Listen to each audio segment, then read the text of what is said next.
All right. Well, hello, everyone. My name is Rhonda Fisher, and I am the clinical program lead at the AHA Team Training Program. And welcome to our August webinar on healthy aging, leveraging interdisciplinary collaboration to create age-friendly health systems. I'm super excited about this webinar today. I've been an ER nurse for over 3 decades, and this focus on our aging population is just such important work. So really excited about the presentation that we have for you here today. But before I hand it off to our speaker, I'm going to go over some rules of engagement and announcements. So you can access audio by listening into your computer speakers or through your phone. If you're having issues, you should be able to access the toolbar at the bottom to switch to either phone audio or computer audio. Please note that you are in listen-only mode throughout the presentation today. I will moderate a Q&A session at the end with our speakers. So if you have a question, please chat that in throughout the presentation. If that's a technical or a logistical question, we'll answer that in the moment. But if it's something for our speakers, we'll save that for the end and do just as many of them as we possibly can. Finally, please note that this presentation is being recorded, and we will notify all registrations when the recording is up on our website. We are happy to offer, go back one. We are happy to offer free CEs for our webinars. In order to claim your CE credit, you need to create a Duke OneLink account. If you have not done that before, that is, you'll need to walk these steps. If you've already done it once, you're good, but you will need to text KUKREB to the number on the screen in order to get your CE. And we'll share this information at the end as well. Just a quick word on our upcoming team training events. The University of Washington, training partners in the state of Washington, has a virtual Team Steps Master Training program coming up starting September 7th. We're getting close and we're running tight on registration. So if that's something that you are interested in, you're going to want to sign up for that right away.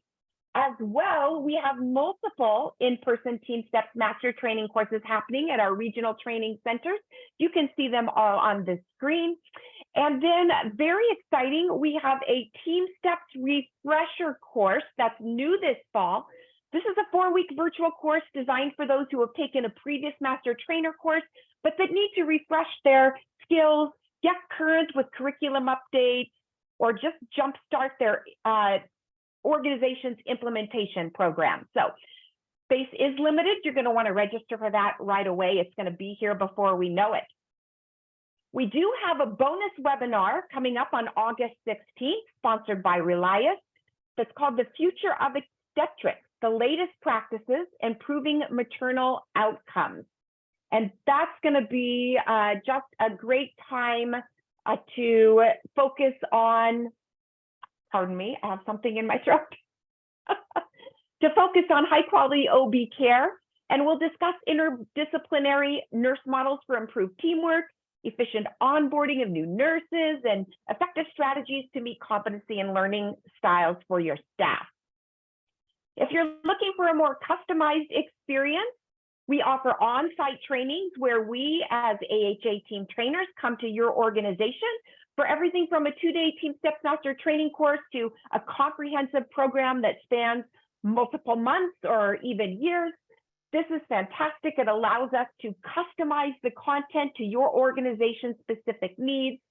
So let us know. You can click on that Learn More button, and we'll be happy to follow up with you one-on-one to get a tailored solution that's custom fit for you and your organization. Okay, so excited to present today's presenter. We have Autumn Branch. Whoops, sorry about that. She is the program manager here at the American Hospital Association. Drew Burns is a geriatric clinical nurse leader and the niche coordinator at Atrium Health Mercy. And then Mercy Kern, who's a nurse manager at Atrium Health. And I will turn it over to Rahat Ansari, who's going to give a few words before we get the presentation officially kicked off. Great. Thank you so much, Rhonda. Pleasure to be here with you all today. I just wanted to share a quick overview and just thank the speakers today for being here with us today. Atrium Health has been a part of our age-friendly action community, something that you guys will hear all about later in this presentation. But they have been an exemplar site. They've done amazing work, and they have had elements of the team steps team steps elements in their work, like huddles and really good examples of interdisciplinary teamwork.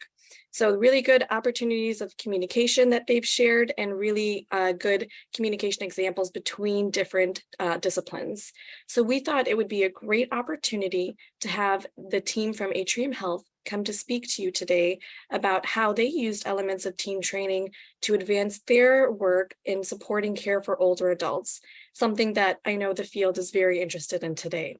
So again, thanks to Atrium Health for being here today. And with that, I will turn it over to you, Autumn, to get us started. All right. Hello, everyone. Thank you so much for joining us today. My name is Autumn Branch, and I'm a program manager here at the AHA. Before we get started, I'd like to kick us off with a quick icebreaker. If you had an extra hour in the day, what would you do with that time? Go ahead and type your answer in the chat. If you had an extra hour in the day, what would you do? I see rollerblade, sleep, or read. I see a lot of sleep. Yes. Exercise, reading, sleeping, spending time with family. Ooh, massage. Absolutely. Working in the garden. I've been saying I was going to start gardening for about 2 years now. These are all great answers. Yes, reading, relaxing, just taking time to decompress. Heather, I definitely agree with you about cuddling with your dogs. That is one of my favorite pastimes. Thank you. And that's going to transition us right into our poll for today as we prepare to jump into our content. In order to guide today's discussion, we ask that you submit your answer to this poll. How familiar are you with age-friendly health systems? Are you very familiar, meaning you've joined an action community in the past and you're just looking for a refresher? Are you familiar where you've heard about age-friendly health systems, but you'd like to learn a little bit more, or maybe you know a team who's been a part and you'd like to be a part too? Or are you not familiar at all, where this webinar is your first exposure to the initiative? Going to give you all a few more moments to select your answer.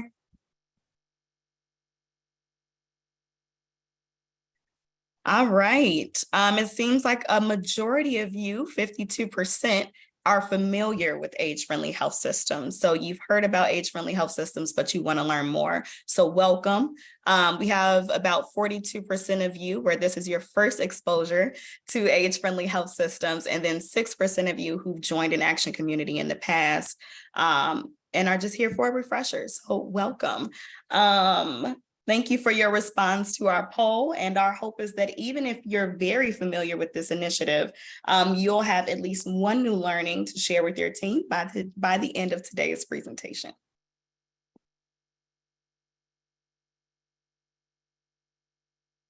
All right. As we prepare to dive into our content for today, I want to first say thank you to those of you who submitted questions during the registration process. I'm going to do my very best to address them during this presentation. The American Hospital Association really sees the age-friendly health systems movement as a part of our strategic plan. The illustration to the left shows key strategic plan priorities that we will collectively focus on throughout 2024. And many of these issues are issues that COVID-19 brought to the forefront in new ways. And others are areas that are cross-cut throughout each of these strategic goals. It also highlights how equity, advanced data analytics, leadership, and partnerships are necessary ingredients to make progress on the key strategies of the plan. Each pillar will have a signature effect and strategies that will involve both the public policy arena as well as field leadership. Creating age-friendly health systems aligns with many of the pillars, including better care and greater value, public trust, and improving consumer experience. It also cross-cuts with equity, leadership, and partnership goals. Yes, this session is being recorded. The wheel on the right demonstrates the way in which AHA approaches work, which leverages the unique resources AHA has available and can access to ensure issues are understood and solved from various perspectives, including advocacy, thought leadership, knowledge exchange, and agenda of change, or said differently, innovative models of care. We really call this wheel the secret sauce to getting work done well for our members and our partners. Together, we can help your organization become an age-friendly health system. We would like to express our gratitude to the John A. Hartford Foundation, a private philanthropy based in New York that has been dedicated to improving the care of older adults. Since 1982, the foundation has invested $656 million in aging and health, has developed a field of aging experts, and has sourced the testing of innovative evidence-based models. Healthcare facilities need to be age-friendly and support the needs of older adults now more than ever. The number of adults aged 65 and older is projected to double from 40 million to more than 98 million by the year 2060. As you can see on this slide, their growing demography, complexities they face in their health as they age, and the disproportionate impact they have to diseases makes age-friendly care an urgent need. This initiative can help you consistently, reliably, and efficiently provide the very best care to every older adult, every day, in every setting, and bring value to the patient and to your organization.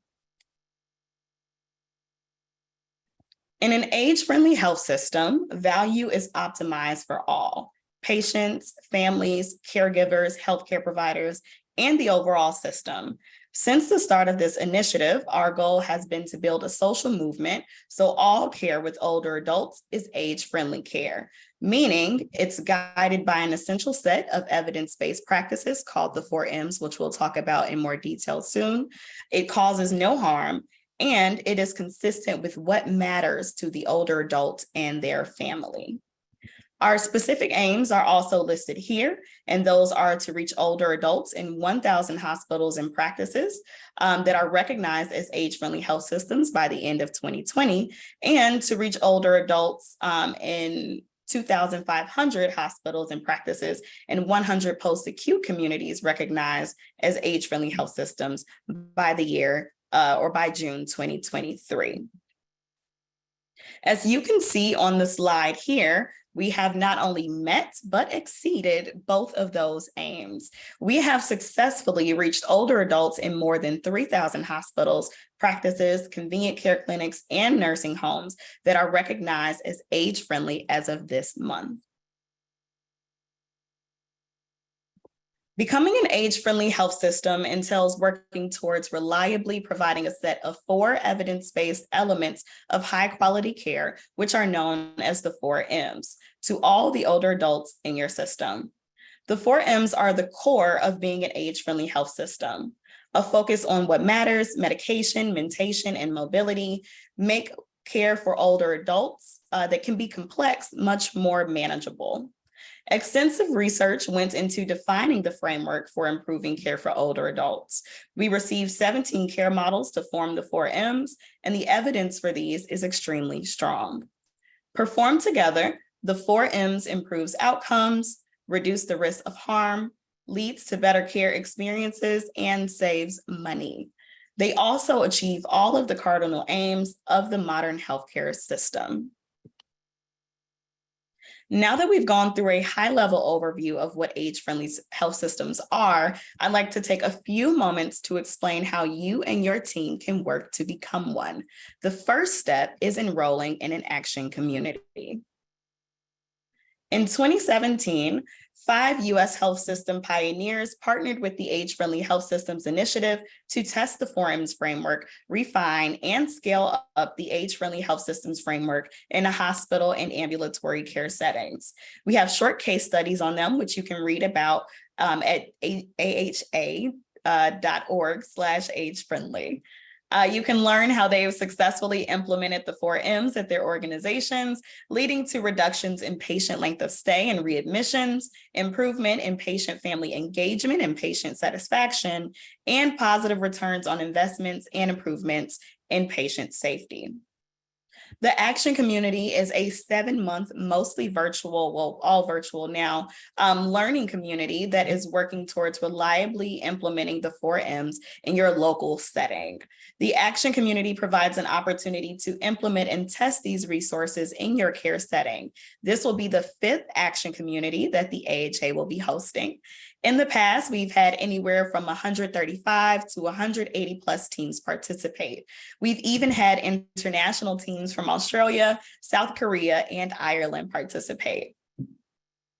A few notes, multiple sites of care within an organization can join at the same time.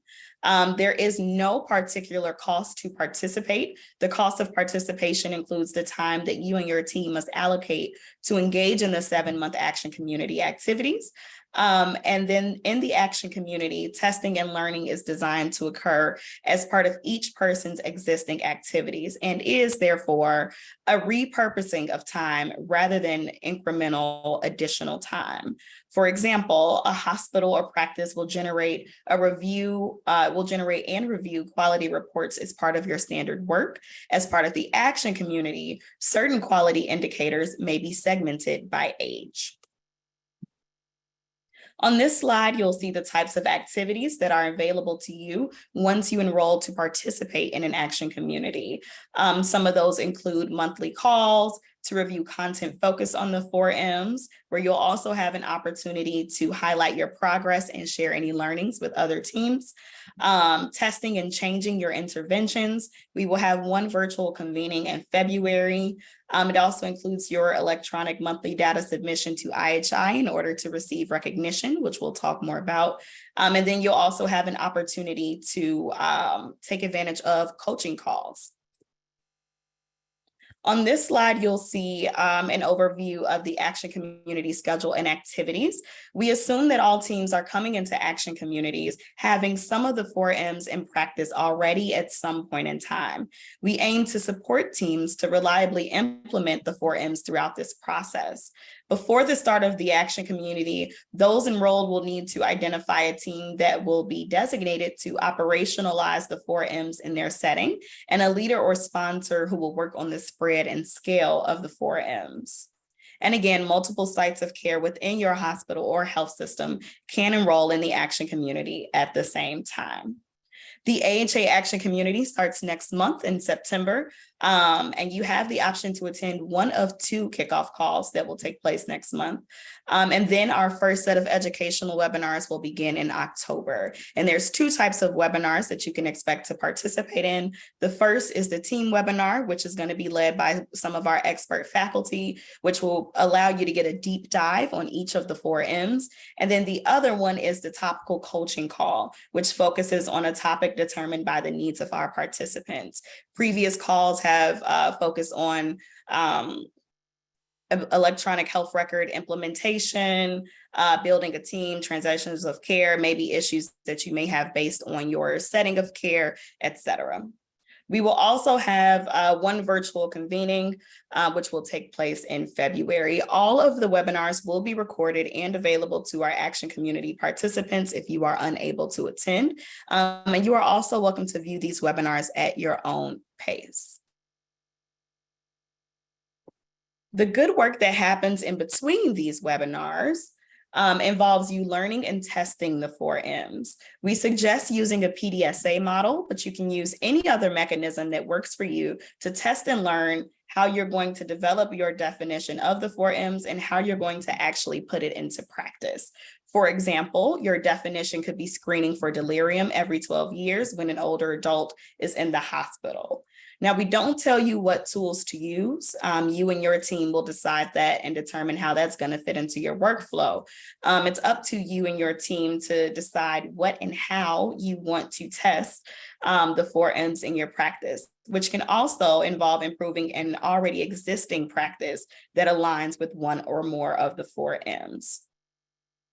Now, again, we did have a few questions that were submitted to us in the registration. One of them specifically focused on ROI. So I want to make sure we highlight a few resources that are available to you. If you go to ihi.org/age-friendly, you'll see many amazing resources, including how to implement the 4Ms based on your care setting, how to make the business case, and calculate ROI for age-friendly care. I am also happy to highlight a new resource developed by IHI. Over the years, we've received a lot of questions about the equitable implementation of the 4Ms, and I'm happy to announce this new tool on IHI's webpage, which is called Focusing on Equity at Every Step. On this slide, you'll see the 6-step guide for integrating equity into your age-friendly journey. And if you are more interested in reading the guide, I believe it's about 6 pages long, you can check that out on IHI's webpage. Your work in the action community will be recognized as you go. Everything you do, thank you for dropping that in the chat. Your work in the action community will be recognized as you go. Everything you do will contribute to you getting nationally recognized as an age-friendly health system. There are 2 levels of age-friendly recognition that you will work towards in the action community. Level 1 recognizes you as an age-friendly participant, and you'll receive this once you submit your 4Ms care description to IHI. And then once you've done that and your description has been approved, you will work towards level 2 recognition, which is called committed to care excellence. You and your team can receive this level of recognition by submitting at least 3 months count of the older adults who have been impacted by your age-friendly care. I'm not going to go through all of this because I want to make sure that we have time for our speaker today, but just high level, here are a few reviews that we've had from teams who've participated in action communities previously. And thus far, we have been able to reach over 2.4 million older adults with 4Ms care. And if you decide to join an action community, you will help this number increase. A lot of teams have also asked, what is the value in becoming an age-friendly health system, or what's the value in this initiative? When patients receive care in an age-friendly health system, it improves value not only for patients, but for families, caregivers, healthcare providers, and the overall healthcare system. Through the AHA's, the Value Initiative, the AHA is addressing affordability through the lens of value to improve outcomes and enhance the patient experience while also reducing cost.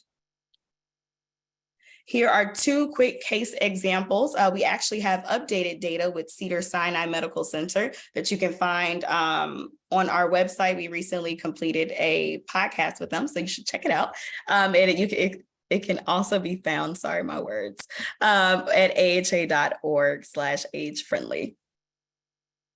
And finally, we invite you to join our 5th action community starting this September. More than 600 sites of care have joined our past action communities, and you too can join and get age-friendly recognition. It is completely free, and again, multiple sites of care within your hospital or health system can enroll in the action community at the same time. The AHA action community starts September 5th with our first kickoff call, and you have the option to attend that one or the one that happens later in the month. And then our first set of educational webinars will start in October. So again, head over to aha.org/age-friendly to enroll your team. Now I am going to turn it over to True Burns and Mercy Kern with Atrium Health to tell you more about the wonderful age-friendly work that is happening at Atrium.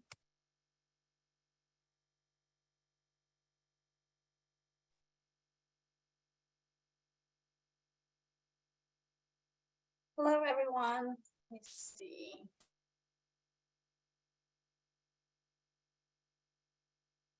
Hi, my name is Drew Burns, and I am a geriatric clinical nurse leader and niche coordinator at Atrium Health, Carolina Medical Center, and Atrium Health Mercy. Thank you, AHA team, for this invite and this honor for us to be here to share our journey of building an age-friendly health system. And with me today, I have Mercy Kern. Hey everybody, my name is Mercy Kern, and I am the nurse manager here at Atrium Health Mercy 6 South, and I am glad to be here today.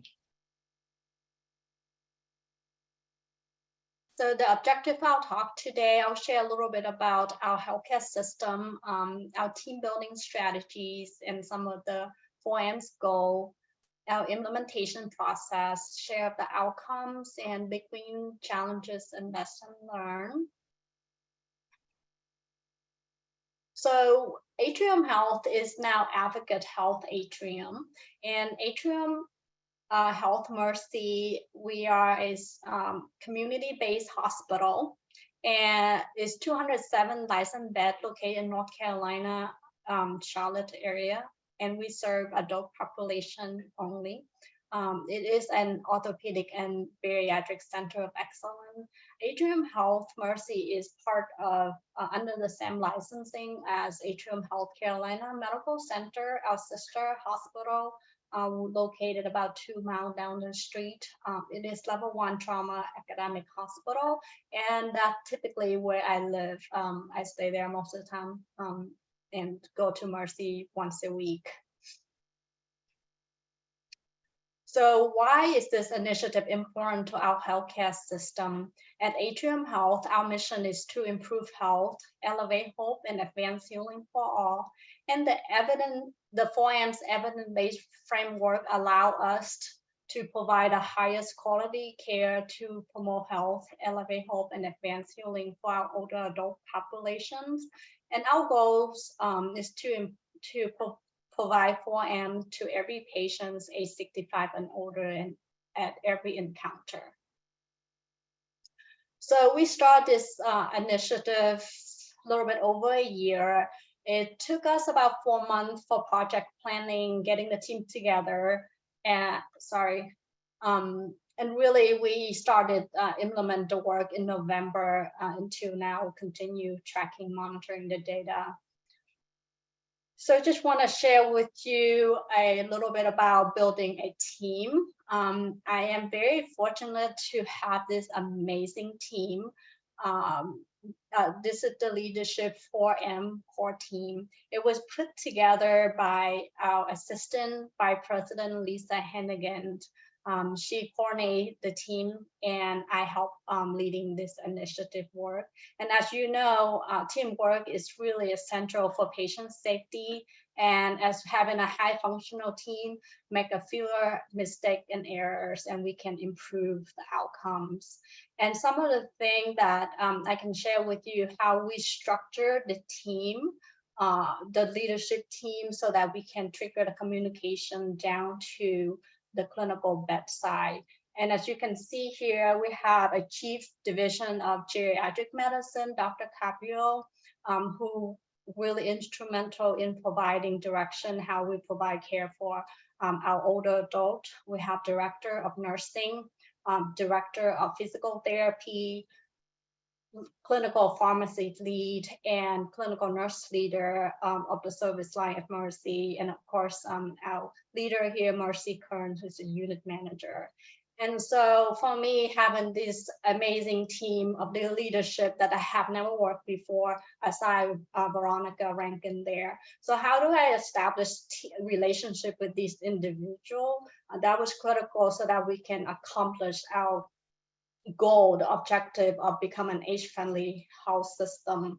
How do I tell this leader their accountability and their role, how they can contribute to the success of achieving patient outcome? So that's something that I have to keep in the back of my mind in building this team. And also having established communications. How do we communicate? What do we need to do?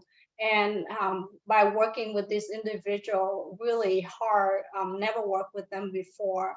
And so something that I need to prepare for is having the disagreement at the early stage of the team forming. And that disagreement actually is really healthy, that generate more ideas and how we overcome barriers to achieve the outcomes. And in the next slide, I will show you how I achieve all these building the team.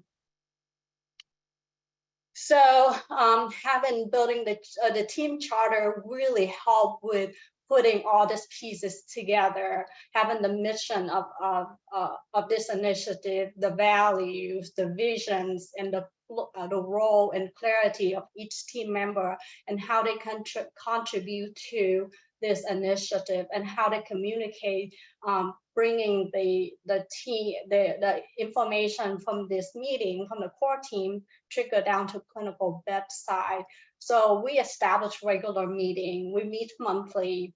And then in addition to that monthly meeting, I meet with this individual member separately to follow up on information. And also that helped me build relationship with this member and getting to know them, not only meeting in virtual, because most time we would meet much virtually, but I also make effort to go to Mercy to meet with team member in persons and get to learn how they work, and also they get to learn about me, and that's really important. And so I block out my time to go to Mercy this early stage, so having that to build relationship with team member, develop trust, to help this team successfully achieving goals. And also recognition, so appreciation. These members are really busy individuals, so they put their time and effort into and provide expertise, so show their appreciation for their work. And also create a space for psychological safety, that people can express concern, barriers, and that's really important to foster trust among our core team. And Mercy can share with the rest of you how she fostered trust among her clinical bedside team to help us improve or achieve the outcomes. Thank you, True. Hello again, everyone. My name is Mercy Kern, and I have been a nurse for about 24 years. 12 of those years have been in the critical care setting, from NICU to MICU to CU. And then I did a few years as a leader in a skilled nursing facility. And here I am back in MedSurg as the nurse manager. I have been at Atrium Health Mercy. Actually, August 31st is going to be 2 years here at Atrium Health Mercy. So I'm going to talk a little bit about how I got our team together here on 6 South. 6 South is a 34-bed unit, can be 35, depending on what's happening in my care partner room and what's happening in the ED. But for the most part, we are 34 beds, and 15 of those beds are telemetry beds. The team here at 6 South Mercy, we are high performers. We foster the can-do attitude. And also our goal every day is to create and maintain a positive environment. So when the proposal was brought to us by True, what we did, I met with my leadership team, my clinical supervisors, including a couple of my charge nurses, and we rolled out the proposal. We talked about one more thing we have to do, Mercy. How are we going to do it? What's the plan? So that was the initial meeting. We talked about the objectives, of course, the goals, and how we're going to do it with some visual aids, how we're going to get the team involved. So once all of that was established, we did the pre-rollout communication with the team in our daily huddle. If you can see the picture, it's by our huddle board. That's where we meet every morning at 6:45 to discuss key things. So we did bring that to the team in our morning huddle. We told them how we were going to roll it out. We invited True to reiterate the objectives, the goals, and how we were going to do it. And we took it from there. We created visual aids, like you would see the 4M's framework. We talked about places on the unit that we could put those poster boards. We did that where it was visual. As we walked the halls, we could see them. We created some magnets that we put on our patients' doors to identify those patients on the daily basis who were our 4M patients. So after all of that was done, we then got the charge nurses trained to do daily audits just to capture data manually. We had to. Unfortunately, Epic does not have that built in yet. We're working on that. So we did the daily manual audits, my charge nurses on the day shift and the night shift, capturing data. True actually built a tool where she could pull those data and then show us where we were, or how we were doing as far as our interventions and capturing the data that we needed. Because of the nursing shortage, like we all know, we have visiting teammates that come to our unit. So what we did, we do have a welcome packet that we included our 4M's initiative in to guide those visiting teammates as to what the 4M's are all about. To continue its monitoring, what we did also, we did touch points during the shift. I round every day on the units and on the patients. So we did some touch bases, just checking in with those teammates to make sure that they were capturing the data and if they knew what to do. So that was part of our ongoing work with our visiting teammates. With the help of our therapy team, we collaborated with our exercise specialists that we have within the hospital to partner on our mobility piece of our 4M framework to help us meet our goal of 70% daily. That is mobilizing our patients 3 times a day beyond their baseline. So our exercise specialist will come up to the floors, meet with the charge nurse, identify those patients, and they will take it from there, along with our nurses and our nursing assistant. We all work together to make this happen.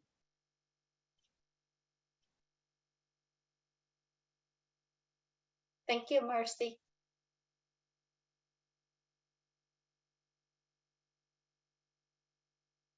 So I will share with you some of the goals that we set for this initiative. So the reason we chose this 6 South unit, as you can see, the age distributions, more than 50% of patient age 65 and older admitted to this unit. So it's one of the highest unit that houses patient age 65 and older. So it's make a lot of sense to pilot this on this unit. And thank you, Mercy, for volunteering to trial this endeavor. So as anything, we want to set a clear aim statement that we want to provide 4M's care for 100 encounter with patient age 65 and older.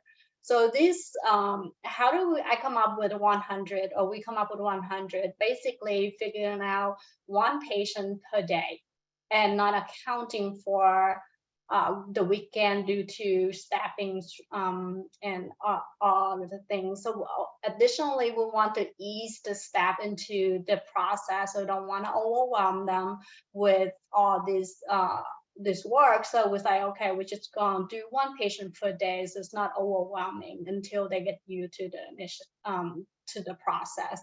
And of course, like by not even 6 months, and everyone's already used to this work. And we actually changed the plan even before 6 months, and providing the 4M to every single patient who entered the unit. And I'll share with you a little bit later. But it's really important that that our team, the core team, agree on this the end statement before we move forward.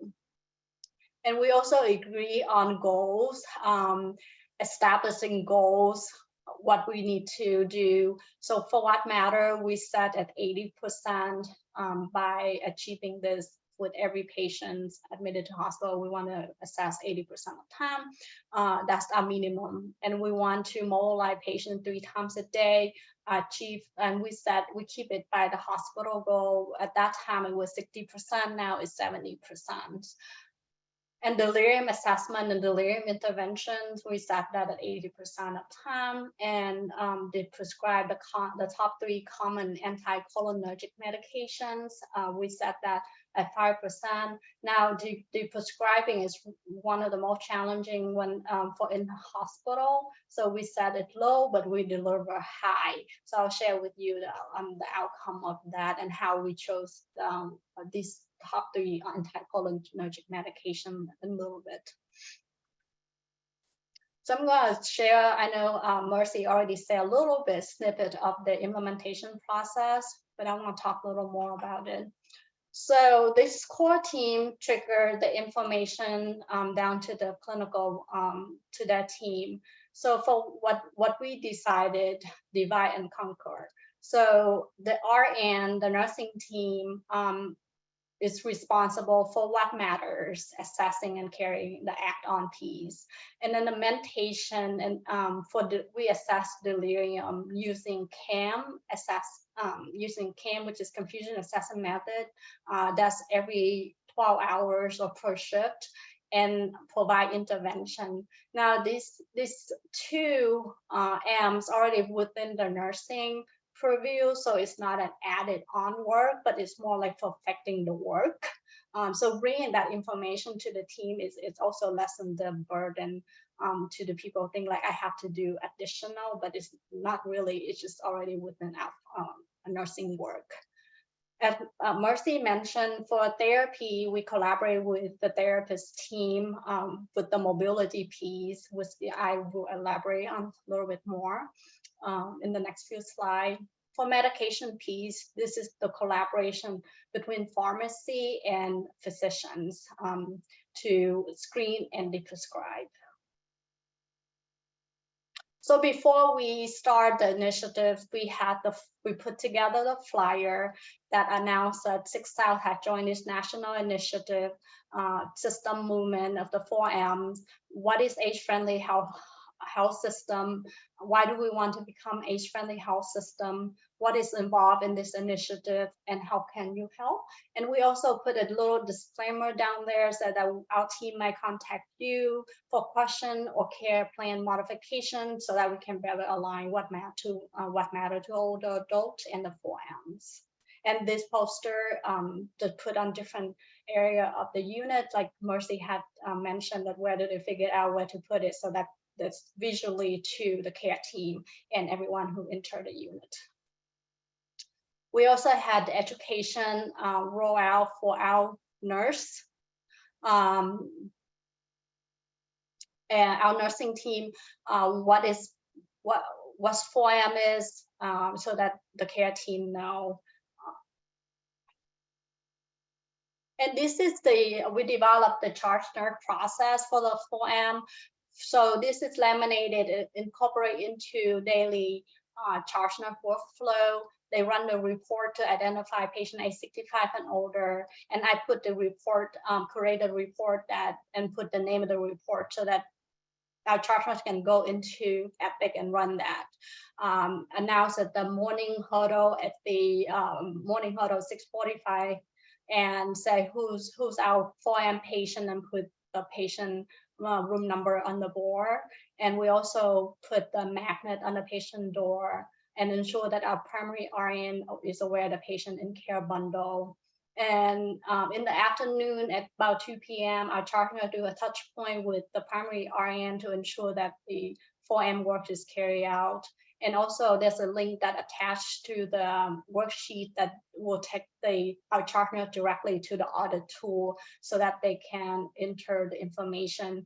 And this is both for day day charge nurse and night charge nurse. So both shifts are responsible for it. So this is the magnet door that we have created, and then go on the patient door. So for what matter, our nurses, we have provided some descriptions to help them ask a patient. Of course, they don't have to use this, but this is something that they can use, is asking the patient what is important to you while you are in the hospital. How can we help to make your stay more comfortable? And that second question is prompted, it feel like I can do act on the second questions. And this information documented in Epic under Getting to Know Me, and also on the whiteboard, communication whiteboard in the patient room.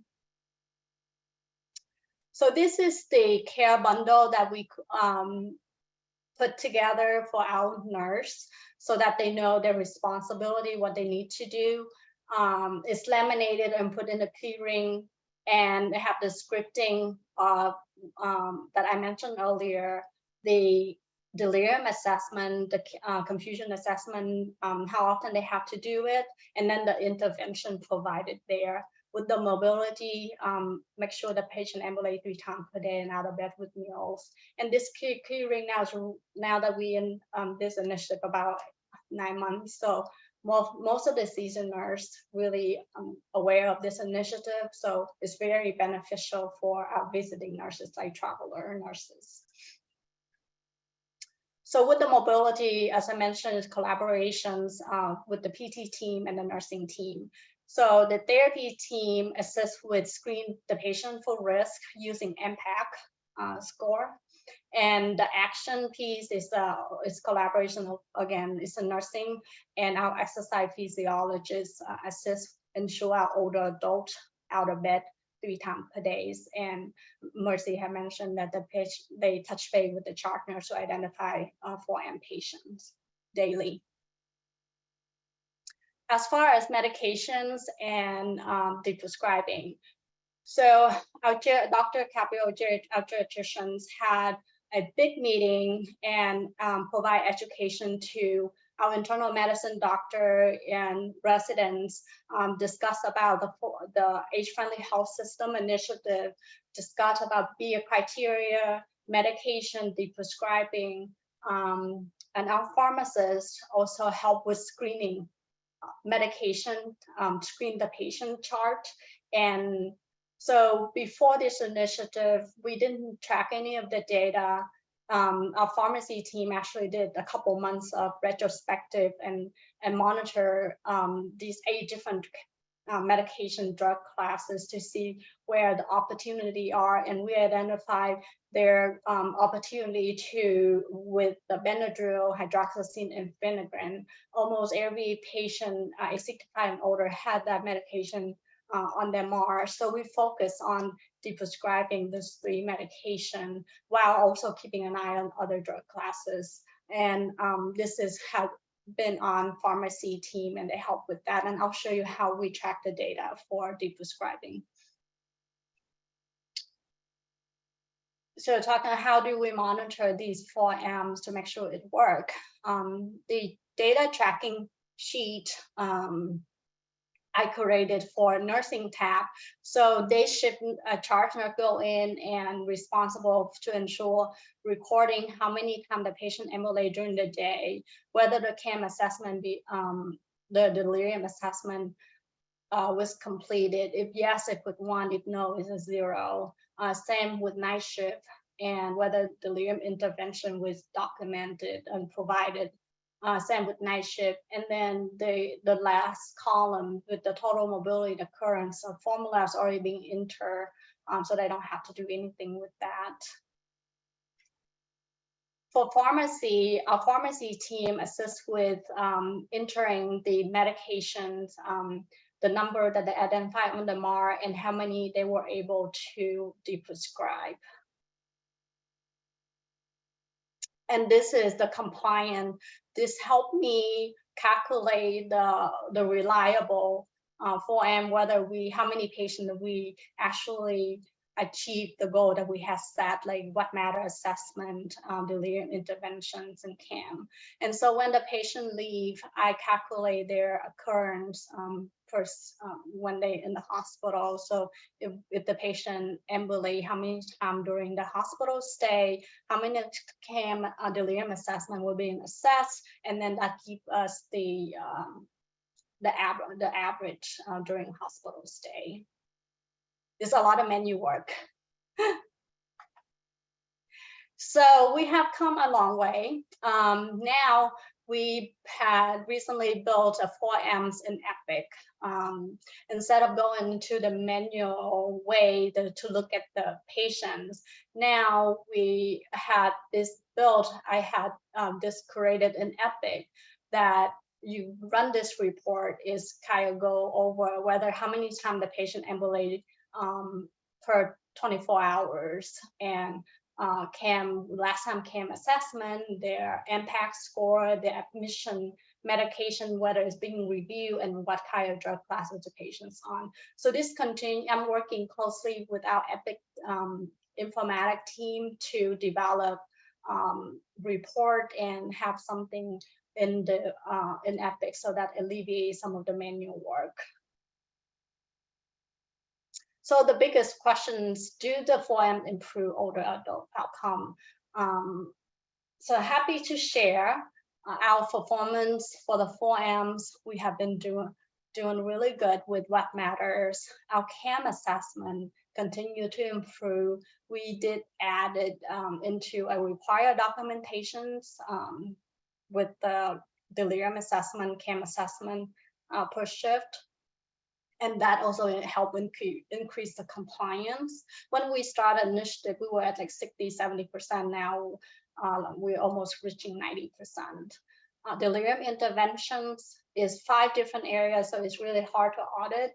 We continue working towards that, and hopefully working with Epic team building put it on one flow sheet that will help as well. The medication for the prescribing, we were able to prescribe 70 medications of those 3 drug classes, so we achieved 71% of that. Mobility, we have been doing really great work with mobility, meeting the goal each month because we have a robust mobility for a couple of years now at our hospital. So this is not a really add-on work, but just incorporating mobility into the 4Ms work. So medication order by drug class, looking at across 8 different drugs, we have seen a really good reductions. We start with the baseline, the teal here, this Q4, we consistently seen a decrease in Q1 and Q2, and thanks to the education from our geriatrician bringing the awareness, we continue working with internal medicine group to ensure that this initiative is still alive and is ready to be spread to other work. So this is amazing. We are now focusing on sedative and hypnotic and benzodiazepine, looking at those drugs right now. We have, for the last couple of months, our fall rate, we have seen a decrease. So when this 2.5 when we started and compared to the last January 2022 to May 2023, we saw 1.1 reduction. Speaking of return on investment that Autumn had mentioned earlier, I calculated it's about $164,000 saving on the fall rate or cost avoidance for fall alone. With the length of stay, the 4Ms, we saw as the number of older adults receive reliable care increase, we saw the length of stay decrease. So this is 3 days different when we started the initiative to now, which is amazing to see this reflections, and is basically mirrored each month. Do we have to, basically we see this drop the actual like benefit is when the pay at least 35% receive the 4M reliable care. So happy to share that since we implement this work, we have about 350 older adults receive the 4M's care. With in relationship to what matter question, this is the HCAP score. Since implementation, we have stayed above the national benchmark for that patient-centered care. And we achieved level 2 recognitions in March, committed to excellent care. Of course, the challenge, success, and lesson learned. This is time consuming, of course, but is a really beneficial for our patients to have this initiative. And all of us have competing priority, multiple initiatives going on. So we are proud of the team that contributing to this work. Menu data tracking is heavy on our the bedside charge nurse had to do this daily, and this is a team effort. Basically, we would not be able to do it just by one team. It is interdisciplinary collaborations. Clearly, as you can see, is we divvy up the work and achieve these goals. And also, we joined this initiative during the action community, so learn a lot during the each month webinar, and we learn it and then take something of it and implement it at my hospital. Lesson learned, start small. Not everyone have this big team initially. I'm very fortunate to have this really amazing team put it together. Actually, I have more people attended initially, but as people see that they don't need it, so they kind of trickle out. But start with what you have and move from there. And don't be afraid to ask questions. The age-friendly, I make multiple phone calls to the team asking how I do this. They're able to connect me with faculty to support, celebrate small wins, and build a momentum. And we continue to meet monthly, and we always incorporate this question that I call in progress review. What are we doing well? What's not going well? And what do we need to improve, and continue to evaluate the process and change as needed. And make sure, like I always mark where we change things.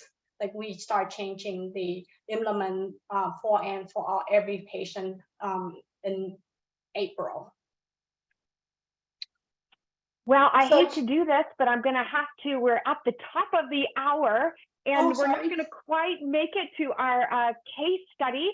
But I do want to remind you all that we will make the slides available to all of you on our website.